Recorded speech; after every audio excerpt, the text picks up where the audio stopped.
नेपाल दर्पणमा साथी भोजेन्द्र बस्नेतसँगै अर्जुन पोखरेलको नमस्कार।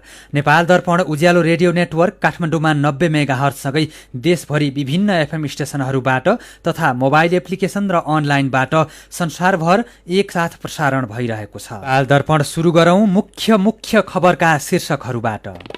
नेपाल र भारत बीचको मैत्रीपूर्ण फुटबल एक गोलको बराबरीमा सकियो, नेपालको उत्कृष्ट प्रदर्शन। संवैधानिक इजलासमा प्रधान न्यायाधीश बिनाको सुनवाई रोक्न सर्वोच्चको अन्तरिम आदेश। संवैधानिक निकायमा भएको नियुक्ति सम्बन्धी रिटको सुनवाई अनिश्चित। कोरोना महामारीका कारण बालबालिकाको नियमित खोप कार्यक्रम प्रभावित, सबै खोप कार्यक्रमलाई उत्तिकै प्राथमिकता दिइरहेको स्वास्थ्य मन्त्रालयको भनाई। दुईटै खोपहरूलाई तादामेता गर्दै लिएर जानु परेको छ। नियमित खोप अभियानलाई पनि निरन्तरता दिने गरी आवश्यक प्रबन्धहरू गरिरहेका छौँ। विद्युत प्राधिकरणले डेडिकेटेड र ट्रङ्क लाइन बापतको 15.5 अर्ब रुपियाँ उठाउन बाँकी। जम्मा 2वटा उद्योगले मात्रै किस्ताबन्दीको सुविधा लिए। र ठुलो वर्षा र बाढीका कारण अमेरिकाको न्युयोर्कमा सङ्कटकाल घोषणा, 9 जनाको ज्यान गयो, रेल तथा हवाई यातायात बन्द। उज्यालो रेडियो नेटवर्कबाट प्रसारण भइरहेको नेपाल दर्पणमा अब सुनौ पूरा खबर। सुरुमै एउटा खेल खबर। मैत्रीपूर्ण फुटबलमा नेपाल र भारतले बराबरी खेलेका छन्। दशरथ रङ्गशालामा केही बेर अघि सकिएको खेलमा नेपाल र भारतले एक गोलको बराबरी खेलेका हुन्। नेपालका लागि खेलको 36औं मिनटमा अञ्जन विष्टले गोल गरेर अग्रता दिलाएका थिए। भारतका खेलाडी चिन लेनाना सिंहको पासलाई गोलकिपर गुरुप्रीत सिंह सन्धुले नियन्त्रणमा लिन नसकेको बललाई अञ्जनले गोलमा परिणत गरेका हुन्। पहिलो हाफमा नेपालले उत्कृष्ट खेल्दै भारतलाई दबावमा राखेको थियो, तर दोस्रो हाफमा नेपालले अग्रता जोगाउन सकेन। भारतका अनिरुद्ध थापाले खेलको 60औं मिनटमा गोल गर्दै खेल बराबरीमा ल्याए।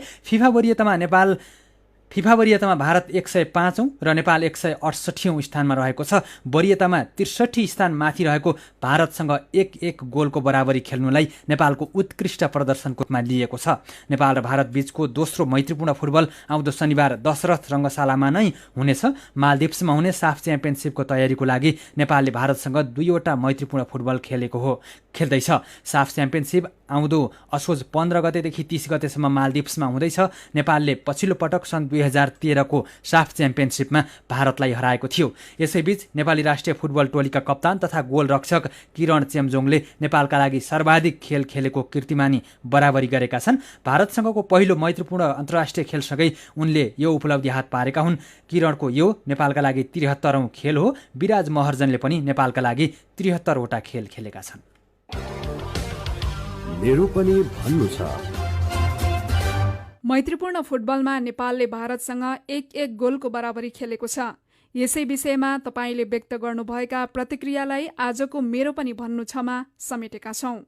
नवराज खनाल लेख्नुहुन्छ, सर्वप्रथम नेपाली टिमलाई बधाई छ। आजको खेल सन्तोषजनक नै मान्नुपर्छ। वरियतामा नेपालभन्दा निकै माथि रहेको भारतलाई रोक्न सक्नु उत्तिकै चुनौती थियो। एन्फामा देखिएको विवाद र हाम्रो तयारी हेर्दा नेपालको यो उपलब्धि राम्रै मान्नुपर्छ। विवेकराज लामा लेख्नुहुन्छ, आजको खेल हेर्दा फुटबलमा हामी राम्रो बाटोतर्फ गइरहेका छौं जस्तो लागेको छ। मनोज बुढाथोकी लेख्नुहुन्छ, पहिलेको भन्दा नेपालको प्रदर्शन धेरै राम्रो भएको छ। खेलाडीलाई साथ र हौसला दिनुपर्छ।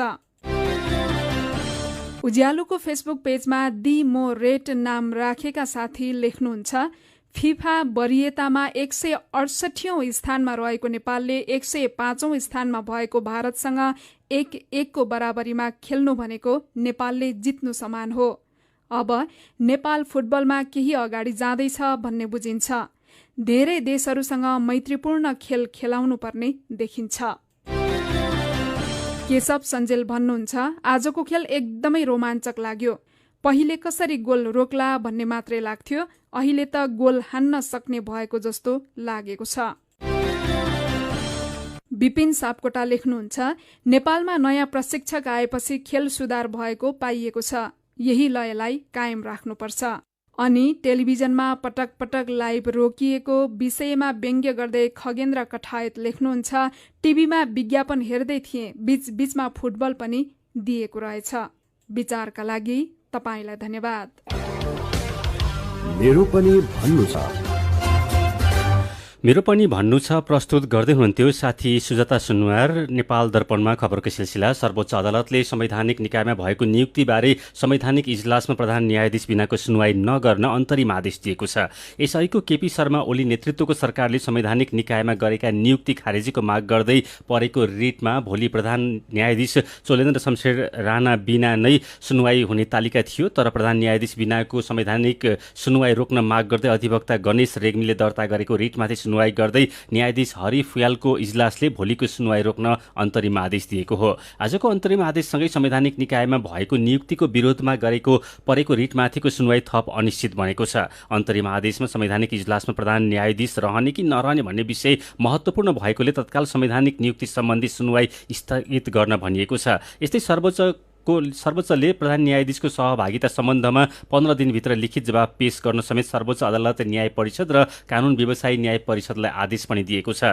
गएको पुसमा तत्कालीन केपी शर्मा ओली नेतृत्वको सरकारले संवैधानिक परिषद सम्बन्धी अध्यादेश मार्फत संवैधानिक निकायमा मनलाग्दी पदाधिकारी नियुक्ति गरेपछि त्यसलाई खारेज गर्न सर्वोच्चमा रिट पढेको थियो। रिटको सुनवाईका लागि प्रधान न्यायाधीशको अध्यक्षतामा संवैधानिक इजलास गठन भएको थियो। तर रिट निवेदक ओम प्रकाश अरियालले प्रधान न्यायाधीश सहभागी रहेको संवैधानिक परिषदले गरेका नियुक्ति सम्बन्धमा सुनवाईका लागि प्रधान न्यायाधीश नै बस्न नमिल्ने तर्क गरेपछि राणाले सुनवाईको सुरुको र अन्तिम दिन संवैधानिक इजलासमा नबस्ने निर्णय गर्नुभएको थियो। नेपाली कांग्रेसका वरिष्ठ नेता रामचन्द्र पौडेल पक्षले पार्टीको 14औं महाधिवेशनमा सभापतिको साझा उम्मेद्वार तय गर्ने जनाएको छ। पार्टी कार्यालय सानेपामा भएको पत्रकार सम्मेलनमा वरिष्ठ नेता रामचन्द्र पौडेलले पार्टीको 14औं महाधिवेशनमा आफ्नो पक्षबाट सभापतिमा साझा उम्मेद्वार तय गर्ने बताउनु भएको हो। उहाँले नेपाली कांग्रेसलाई देश विकासको माध्यम बनाउन र लोकतन्त्रको पाठशालाको रूपमा स्थापित गर्न सहमति र छलफलमा ठाउँ अनुसारको उम्मेद्वारी दिने पनि बताउनुभयो। हामी यो पार्टीभित्र जो सुधारको पक्षमा छौँ, पार्टीलाई चाहिँ जनताको भरोसाको केन्द्र, एउटा लोकतन्त्र साकार गर्ने पार्टीको रूपमा पार्टीलाई अगाडि बढाउन चाहेका छौँ। त्यो विचार मिल्नेहरू हामी भोलिको निर्वाचनमा हामी एउटै सभापतिको उम्मेदवार दिएर हामीले चाहिँ एउटा राम्रो चाहिँ नेतृत्व गर्ने प्यानल दिएर हामी अगाडि बढ्छौँ भनेर आज हामी देशभरिका साथीहरूलाई आश्वस्त गर्न चाहन्छौँ।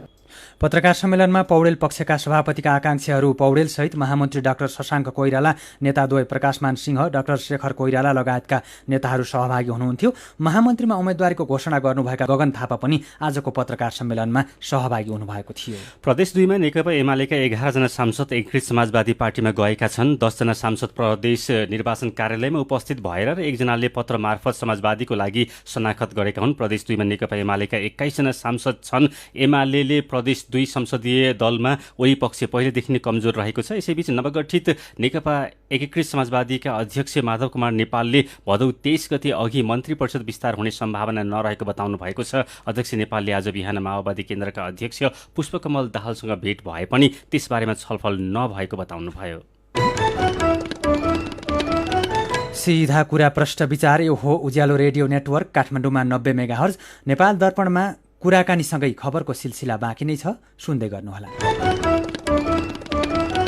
तपाईँ अहिले रेडियो, मोबाइल एप्लिकेसन र अनलाइनबाट प्रसारण भइरहेको उज्यालो रेडियो नेटवर्कको नेपाल दर्पण सुन्दै हुनुहुन्छ। यतिन्जेल हामीले नेपाल र भारत बीचको मैत्रीपूर्ण फुटबल 1-1 गोलको बराबरीमा सकियो, संवैधानिक इजलासमा प्रधान न्यायाधीश बिनाको सुनवाई रोक्न सर्वोच्चको अन्तरिम आदेश लगायतका खबर प्रस्तुत गर्यौं। नेपाल दर्पणमा अब बाँकी खबर। गृहमन्त्री बालकृष्ण खानले दाङ, कास्की र तनहुँका प्रमुख जिल्ला अधिकारीलाई फोन गरेर बाढी पहिरोको क्षतिबारेमा जानकारी लिनुभएको छ। गृहमन्त्री खानले दाङका प्रमुख जिल्ला अधिकारी रामबहादुर क्रुमाङलाई फोन गरेर बिहान भएको कार दुर्घटनाबारे जानकारी लिनुभएको हो। यस्तै कास्कीका प्रमुख जिल्ला अधिकारी थानेश्वर गौतम र तनहुँका प्रमुख जिल्ला अधिकारी सागर आचार्यलाई फोन गरेर पहिरोले गरेको क्षतिबारेमा जानकारी लिनुभएको गृहमन्त्रीको सचिवालयले जनाएको छ। मन्त्री खानले प्राकृतिक विपदमा परेकाहरूको जीवनको रक्षाका लागि उपलब्ध स्रोत साधनको उपयोग गरेर काम गर्न पर्ने निर्देशन दिनुभएको छ। नेकपा एमालेले दार्चुलाका जयसिंह धामी बेपत्ता भएको ट्विन घटनाका सम्बन्धमा बुझाइको प्रतिवेदन अस्पष्ट रहेकोले सत्य तथ्य सार्वजनिक गर्न माग गरेको छ।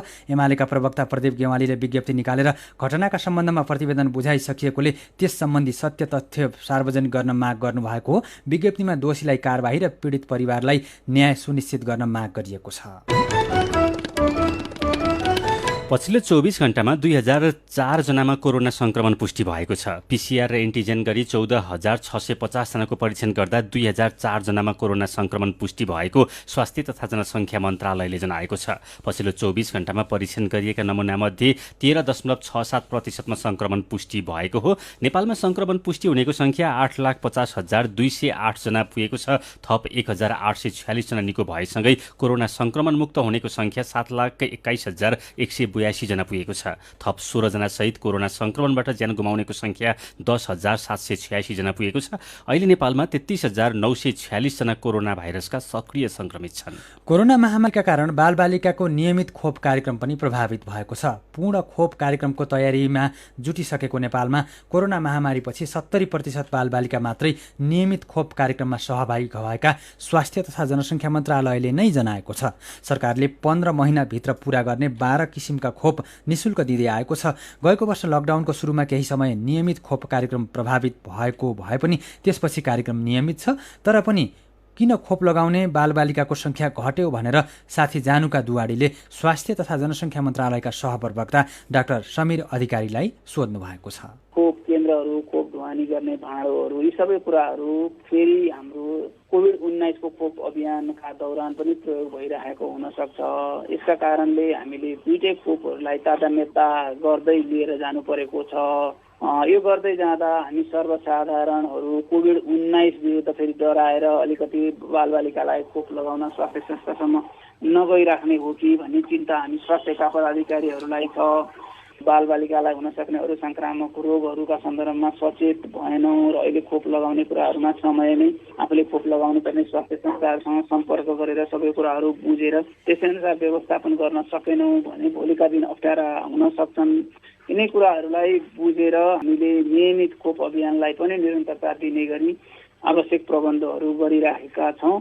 घर परिवारमा खोप लगाउनु पर्ने व्यक्तिहरू हुनुहुन्छ, आफन्तमा हुनुहुन्छ भने उहाँहरूलाई सहजीकरण गरिदिन र स्थानीय स्वास्थ्य संस्थाहरूसँग, स्थानीय स्वास्थ्य कर्मीहरूसँग समन्वयमा बालबालिकाको खोप अभियानमा पनि उल्लेख्य सहभागिता गराउन, कोही नछुटुन् खोप लगाउनबाट भन्ने कुराहरूमा हामी सचेत हुन जरुरी छ। अहिले नियमित खोप सेवा सञ्चालन भए पनि कतिपय अभिभावकहरूले आफ्ना बालबालिकालाई केन्द्रसम्म नलैजाँदा चाहिँ समस्या भएको हो। कोभिड-19 संक्रमणको जोखिमबाट डराइरहेका छौँ। जोखिम उच्च नै छ, तर सावधानी लिएर हामीले प्राथमिकताका आधारमा गर्नुपर्ने कामहरू हामीले गर्नुपर्ने हुन्छ। जस्तो बालबालिका विरुद्ध लगाउने खोपहरू हामीले बीसीजी 1 महिनाभित्र लगाउनु पर्ने छ भने हामीले त्यस बिचमा लगाउन सकेनौँ। हामीले डीपीटी हामीले 1.5 महिनामा पहिलो मात्रा अरू त्यसै अनुसार लगाउनु पर्ने छन्, ती समयमा लगाउन सकेनौँ। 15 महिनाभित्र पुरा गर्नुपर्ने सबै खोपहरू उमेर अनुसार लगाउँदै जान सकेनौँ भने त्यो उमेर त फेरि फर्केर आउँदैन। त्यही समयमा हामीले खोप लगाउन सक्यौँ भने बालबालिकामा रोग प्रतिरोधक क्षमता विकास हुन्छ। नियमित खोप सेवा प्रभावित भयो वा विभिन्न कारणले छुट्यो भने बालबालिकामा कस्तो खालको समस्या देखिन सक्छ? हामीले जुन उमेरमा खोप लगाउनु पर्ने छन् ती खोपहरू हामीले तिनै समयहरूमा लगाएनौँ भने ती रोगहरू हाम्रो समुदायमा फेरि आउन सक्ने, बालबालिकालाई ती रोगहरूले संक्रमण गर्न सक्ने सम्भावनाहरू हुन्छन्। दादुराका धेरै घटनाहरू भएर अर्को महामारी आउन सक्छ। झाडा पखालाका समस्याहरू बढ्न सक्छन्। बालबालिकालाई अरू किसिमका विभिन्न किसिमका टिटानस लगायतका अरू स्वास्थ्य समस्याहरू फेरि बल्दिन सक्छन्, आउन सक्छन्। धेरैभन्दा धेरै बालबालिकालाई हुन सक्छ। पोलियोको समस्याहरू फेरि आउन सक्छ कि भन्ने कुराहरू, यी सबै कुराहरूमा हामी सचेत हुनुपर्छ। नियमित खोप अभियानबाट धेरै रोगहरूलाई हामीले निवारण गर्ने क्रममा हामी अगाडि बढिरहेका छौँ। यस्तो अवस्थामा हामी कोही कतै खोप लगाउन छुट्यौँ, बालबालिका छुट्नु हो भने त्यो हामी निवारण गर्ने लक्ष्य पनि पुरा गर्न सक्दैनौँ र ती स्वास्थ्य समस्याहरू हाम्रो समुदायमा फेरि रहिरहने, पछिसम्म समस्या बनाउने हुन सक्छन्। उहाँ हुनुहुन्थ्यो स्वास्थ्य तथा जनसङ्ख्या मन्त्रालयका सहप्रवक्ता डाक्टर समीर अधिकारी। कुराकानीपछि खबरकै सिलसिला। नेपाल विद्युत प्राधिकरणले डेडिकेटेड ट्रङ्क लाइन बापत उठाउनुपर्ने महसुल 15.5 अर्ब रुपियाँ आएको छ। डेडिकेटेड ट्रङ्क लाइन बापतको महसुल उठाउन प्रयास गरे पनि प्राधिकरणले सफलता पाउन सकेको छैन। 49वटा कम्पनीले 15 अर्ब 42 करोड 80 लाख 29 हजार रुपियाँ महसुल बक्यौता नतिरेको नेपाल विद्युत प्राधिकरणले जनाएको छ। देशमा दैनिक 18 घण्टासम्म लोड सेडिङ हुँदा विद्युत प्राधिकरणले विभिन्न उद्योगलाई छुट्टै डेडिकेटेड प्रसारण लाइन बनाएर विद्युत उपलब्ध गराएको थियो। 2072 सालदेखि डेडिकेटेड बिजुली दिन थालेकोमा प्राधिकरणले 2075 सालमा मात्रै डेडिकेटेड र ट्रङ्क लाइन बापतको छुट्टै महसुल उठाउने निर्णय गरेको थियो। केही उद्योगीले डेडिकेटेड र ट्रङ्क लाइन बापतको शुल्क नतिर्ने भन्दै उच्च अदालतमा रिट दिए पनि अदालतले उनीहरूको पक्षमा आदेश दिन अस्वीकार गरेको थियो। विद्युत प्राधिकरणले किस्ताबन्दीमा रकम बुझाउने सुविधा दिए पनि 49 मध्ये 2वटा कम्पनीले मात्र यस्तो सुविधा लिएका छन्, अरूले रकम नै नतिर्ने अडान लिएका छन्। सीधा कुरा प्रश्न विचार यो हो उज्यालो रेडियो नेटवर्क काठमाडौँमा 90 मेगाहर्ज। नेपाल दर्पणमा खबरको सिलसिला बाँकी नै छ, सुन्दै गर्नुहोला। विभिन्न रेडियो स्टेशनबाट मेचीदेखि महाकालीसम्म र मोबाइल एप्लिकेसन तथा अनलाइनबाट संसारभरि एकसाथ प्रसारण भइरहेको नेपाल दर्पणमा तपाईंलाई फेरि स्वागत छ। अब बाँकी खबर। विवेकशील साझा पार्टीको अध्यक्ष रविन्द्र मिश्र पक्षले समानान्तर गतिविधि नरोकिए कारबाही गर्ने चेतावनी दिएको छ। मिश्र पक्षीय केन्द्रीय कमिटी बैठकले संयोजक मिलन पाण्डे पक्षका नेताहरूलाई सचेत गराउँदै समानान्तर गतिविधि तत्काल रोक्न निर्देशन दिने निर्णय गरेको पार्टीका प्रवक्ता शरदराज पाठकले जानकारी दिनुभयो। मिश्र पक्षको बैठकमा 101 जना सदस्य सहभागी थिए। यस्तै संयोजक मिलन पाण्डे पक्षले पार्टीको विधान बारेमा छलफल गरी पारित गर्ने निर्णय गरेको छ। पार्टीका अध्यक्ष रविन्द्र मिश्र पक्षले रोक्दा विधान अलपत्र परेकोले छलफल गरी पारित गर्ने निर्णय भएको साझा पार्टीको सञ्चार विभागका उपप्रमुख हरिप्रसाद भट्टले जानकारी दिनुभयो। पाण्डे पक्षको बैठकमा 41 जना सदस्य सहभागी थिए। अध्यक्ष रविन्द्र मिश्रले संघीयता र धर्मनिरपेक्षतामा जनमत संग्रह गर्ने प्रस्ताव अघि सारेपछि साझा पार्टीमा विवाद बढेको छ। दाङको सिस्ने खोलामा आएको बाढीले कार बगाउँदा 4 जनाको ज्यान गएको छ। बाढीले कार बगाउँदा एकै घरका 2 दिदीबहिनी घोराईका सुशीला र राधिका श्रेष्ठको ज्यान गएको हो। कारमा रहेका घोराई 13 का 40 वर्षीय ऋतुमाया पुन र घोराई 14 का 42 वर्षीय विमला केसीको पनि ज्यान गएको छ।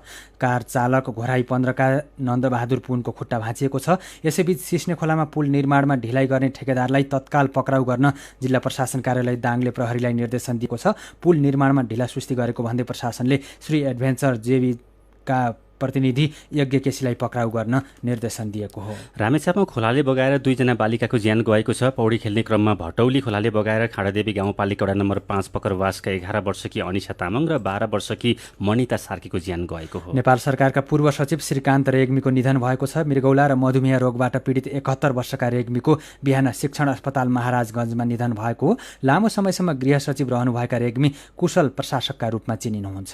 हिजो सामान्य बढेको नेप्से आज 50.13 अङ्कले घटेर 2926.89 बिन्दुमा झरेको छ। आज सबै समूहको सेयर घटेको छ। नारायणी विकास बैङ्क, कर्णाली विकास बैङ्क र अरुण काबेली पावर कम्पनीको सेयर 6% भन्दा धेरैले घटेको छ। आज 230 कम्पनीका 1 करोड 81 लाख किता सेयर 9 अर्ब 50 करोड 59 लाख रुपियाँमा कारोबार भएका छन्।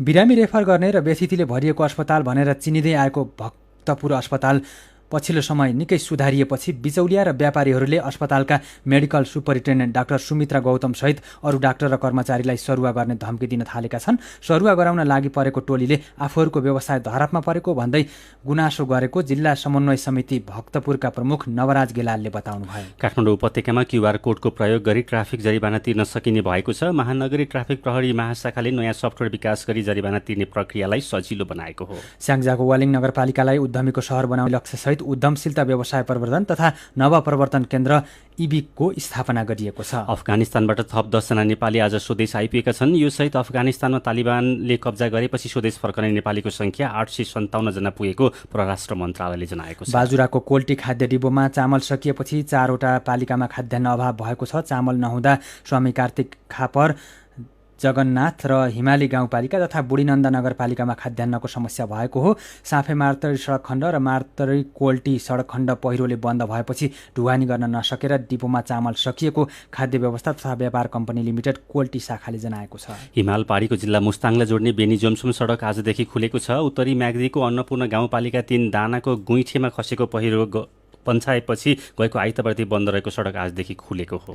हेटौँडा उपमहानगरपालिकाका मेयर हरिबहादुर महतले प्रधानमन्त्री शेरबहादुर देउवालाई भेटेर पूर्व पश्चिम राजमार्गको दायाँ बायाँ 25 मिटर सडक विस्तारमा सहयोग गर्न आग्रह गर्नुभएको छ। हेटौँडाको पूर्व पश्चिम राजमार्ग अन्तर्गतको सडक निकै साँगुरो भएको र विस्तार गर्नुपर्ने पत्रसहित मेयर साक्यले प्रधानमन्त्री देउवासँग भेट गर्नुभएको हो। काठमाडौँ महानगरपालिकाले विद्यालय खोल्ने बारेमा छलफल सुरु गरेको छ। जिल्ला प्रशासन कार्यालयले विद्यालय खोल्ने जिम्मेवारी पालिकालाई दिएपछि तयारीका लागि छलफल सुरु गरेको मेयर विद्यासुन्दर साक्यले बताउनुभयो। नेपाल दर्पणमा विदेशका खबर। आँधीका कारण ठूलो वर्षा र बाढी आएपछि अमेरिकाको न्युयोर्कमा सङ्कटकाल घोषणा भएको छ। बाढीले खतरनाक अवस्था ल्याएकोले सङ्कटकालको घोषणा गरिएको न्युयोर्कका मेयर बिल डे ब्लासियालाई उद्धृत गर्दै बीबीसीले जनाएको छ। उहाँले न्युयोर्कमा बाढीका कारण अहिलेसम्मकै खराब अवस्था आएको बताउनु भएको छ। बाढीमा परेर कम्तीमा 9 जनाको ज्यान गएको खबरमा उल्लेख छ। न्युयोर्कको सेन्ट्रल पार्कमा झण्डै 1 घण्टामै 8 सेन्टिमिटर पानी परेको बीबीसीले जनाएको छ। सबवे स्टेसन, सर्वसाधारणको घर र सडकमा बाढी बगेको भिडियोहरू सञ्चार माध्यमले प्रसारण गरिरहेका छन्। न्युयोर्कको सबवे बन्द गरिएको छ भने रेल सेवा पनि ठप्प छ। वर्षा र बाढीका कारण न्युजर्सी राज्यमा पनि सङ्कटकाल घोषणा गरिएको छ। न्युयोर्क र न्युजर्सीबाट बाहिर हुने उडानहरू बन्द भएका छन्। आँधी अहिले पूर्वी अमेरिकाबाट उत्तरतर्फ अघि बढिरहेको छ।